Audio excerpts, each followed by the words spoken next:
მასწავლებლები არ არიან დამნაშავე, როგორც ასწავლეს, როგორც გაზარდეს, როგორი გაკვეთლების თვითონ გაიარეს, იმას იმეორებენ და გონია თუ ეს მართალია.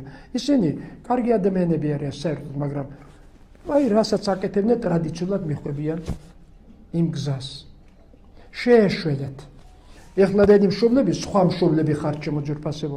30-იანი წლების მშობლები, სხვა მშობლები იყვნენ, მათ განათლება არ ჰქონდათ, წერა-კითხვის დაუფლების პრობლემა იყო მაშინ დიდი. ახლა ყველას დიპლომები გიჭირათ, 2-2 თუ 3-3-იც კი. ხო? ამიტომ რომ მიხვალ მასწავლებელთან, მთელი შენი კულტურით ელაპარაკე, რომ შენც იცი პედაგოგიკა. კი, ექიმი ხარ, მაგრამ თურმე პედაგოგიკაც გწოდნია. თურმე წაგიკითხავს რაღაცა. დაუხსენი საერთოდ სასკოლო კრებები რო გექნებათ სკოლაში ადეგი და თქვით, ჩემო კეთილმასებულო, ქიმია კი იცი ჩემო ბავშვმა, ფიზიკაც იცის, ჩააბარებს ამ გამოს, მაგრამ ეგ არ მინდა მე ასწავლე ჩემ ბავშვს სიყვარული რა.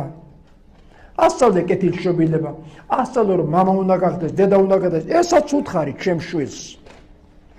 აი უნდა წაუყენოთ მოთხოვნა სკოლას.